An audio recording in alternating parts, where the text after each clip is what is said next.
But if your your attention is passing through the center of the Agya Chakra, you don't see any light. But if it is not passing through that, then what happens? Because your attention is outside, you see the light. Because it is enlightening also, you see. And you just see the light, but not, the Kundalini is not passing through, it just is stuck up there. And that's why because of that light, your eyes go on like that, you see. People have seen even the complete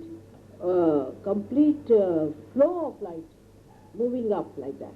But they have not felt the realization. They saw it coming up to the Agya, and then the whole thing dropped back. They saw it.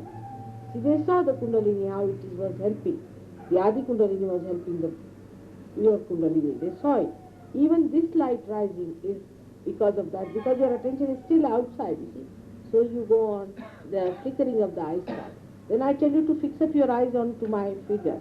When you fix it up onto my figure and my face, what happens? The Chaitanya pushes you through your eyes into the center, you see, so that you see me as I am, but the eyes are controlled by the Chaitanya, and the attention that is inside, you see, is pushed inside that what you call the apparature in the Agya Chakra. So I always say that if you are fluttering your eyes, please pay attention to me, so that the Chaitanya works out through your eyes and fixes your attention to pass through. Because the light starts spreading on all the sides, and you see that light, you see, and the eyes go on like that. You cannot close your eyes. That is the reason for that. Then the second thing you said, that you are facing your Sahasrara was on the thing. Yes, one of the reasons for Nirvichara is that. But also Nirvichara is a way to express the blessings of your mother. When she wants to bless you, see, you wrote the letter, she was happy. Just to bless you, you became Nirvichara. You see, it's the blessing. That's that's the grace, you see, that comes to you from your mother, that you become Nirvichara. That's one has to remember. If you do the things that I tell you, I feel I bless you very much, because they are for your good, for your kalyana, for your mangal. And that's why you are blessed. And that blessing you feel as Nirvichara. Because I am Nirvichara myself. Yes. I'm Douglas Fry, one of the early Sahaja yogas from London. And what I would like to say is, it's rather amazing the way that the forces of good and the forces of bad have nevertheless pushed us towards Mataji. Now, the person that introduced us to Mataji, as you have heard from Gavin, was a yoga playboy. Now, the reason... Was it? A yoga playboy. A yoga a guru. Yes, he was. Still. Now, the reason he came to England was to make some money out of yoga. The reason he came to England was because he'd seen this particular fake guru with the long hair that looked like a pop star. And he told me, he told me, and I think he might have told some of the others of us, that this particular guru had said to him, you should go to England. So obviously he came into England and started yoga classes. Now, where the yoga classes started was the last place that you could teach yoga, because it was very, very cold, and we started in winter, and there was no heating then. But for some reason, the yoga classes still went on. Now, eventually, he met Mataji and tried his experiment on us, and we all felt coolness in the hand. We all got realization. Now, another thing that this yoga playboy had tried was transcendental meditation, I found out. Now, after us having got realization, he tried to teach us meditation. And the technique that he was trying to do was a technique used by TM. The TM people, they give you a mantra. They make the mantra up themselves. Or sometimes they give you a name that sounds a bit like Sanskrit. In fact, I heard one fellow who had a mantra that sounded like keyring. Keyring. If you pronounce it strangely, it can sort of sound like sound. If you pronounce it strangely, it can sound a bit like Indian, but that's neither here nor there. So this fellow was trying to teach us. Was trying to use transcendental meditation techniques to make us go into meditation, and he told us that we should concentrate on a word that we think is nice. Now, the particular word I used was divine.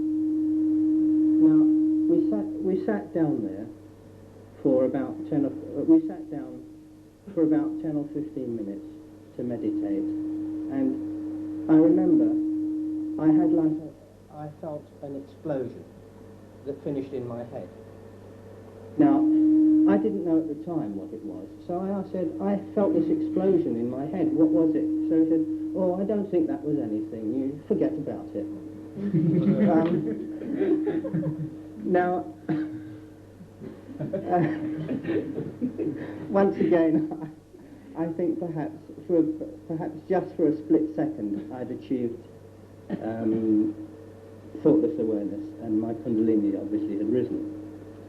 And then, at a later date, whilst I was asleep, I actually saw my Kundalini rise, and it was as though my head was filled with an intense white flame, and then it went down again, and then it came up again, and then I heard a ping from the top of my head.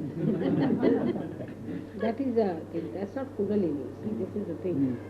And this I assume to be the breaking of the Brahmarandha. No. It wasn't. It is not. This is what happens to so many people. You see, that is all the Ida and Pingla problem. This is Ida Pingla. Ah, I see, pardon me. The sympathetic. Yeah. That works out, and it looks like Kundalini, see. But you don't get any vibrations in the hand, and it looks, even some people get a big hole here down below. No? There are especially this Muktananda, he does like that. And they get a feeling that you should never feel the Kundalini rising, like an explosion, going up like that. Ah, I see. Yeah. Later or after realization, you may feel the slow movement, but normally in realization you do not. Well, anyway, that's all I want to say. Thank you very much. Pardon me. Well, anyway, after all this experience, initially, of course, I was in quite a mess. I used to take drugs and one thing or another, like most of the Western people seem to do these days. And gradually I found, after being exposed to Mataji's love and Mataji's influence, I found that gradually my interest in drugs, my interest in drinking and smoking, it all dropped out, and I gradually became more and more stable. And now I find that life for me is very settled, and you can give realization. I find I can give realization to people, and it's... I can cure also. Yes, also I have to say I can cure people, and I find it... The first time I gave realization to somebody, I was quite amazed, and just to realize that I could do such a thing. But now, to give realization, it's still, that it still makes me feel very nice and clean inside, and it's just wonderful.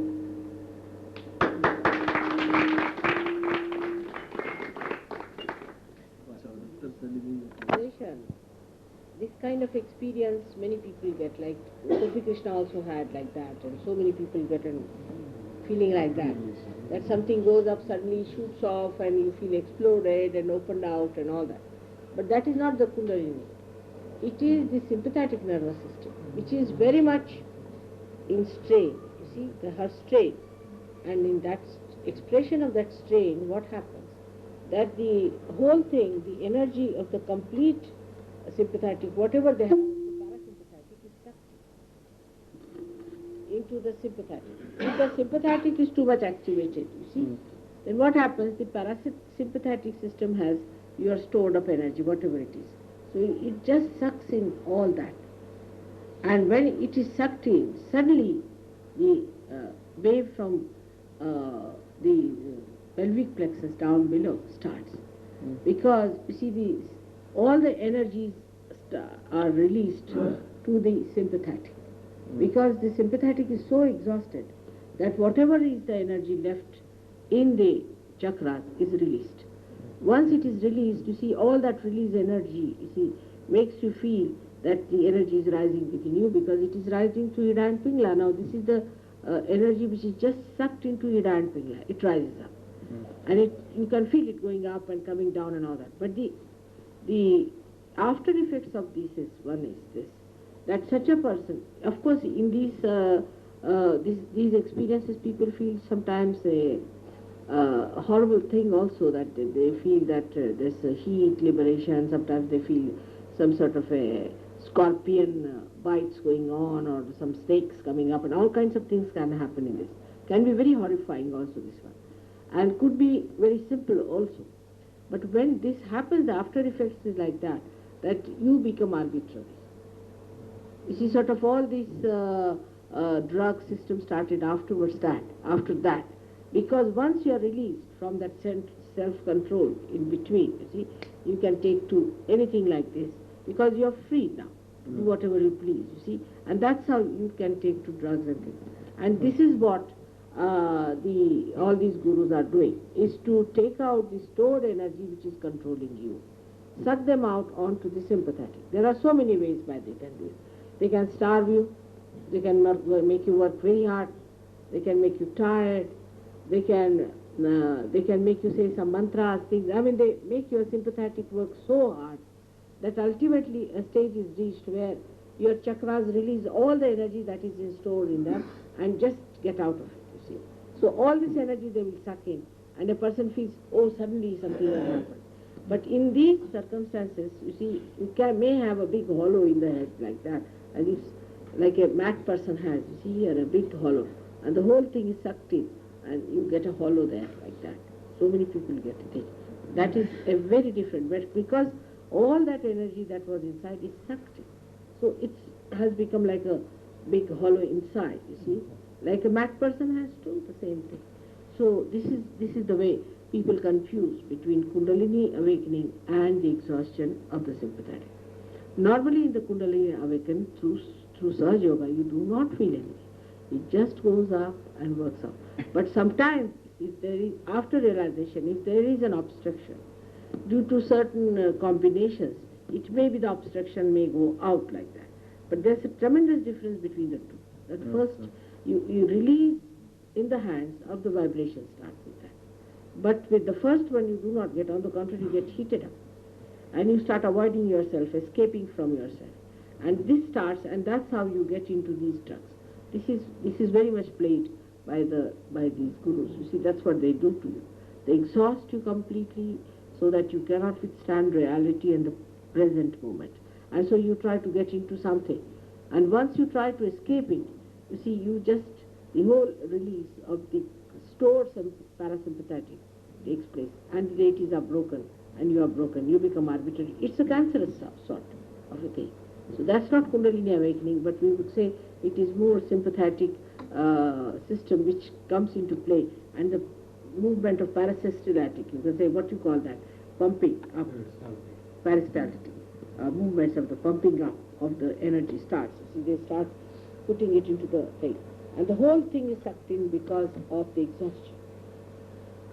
So one should not confuse between the two, because after realization you cannot take to drugs and things easily. It's very difficult.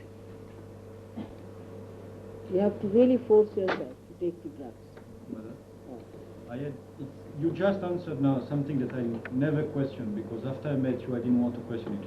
I had 2 years before meeting you, I had an extremely powerful experience of the same kind. I was with a very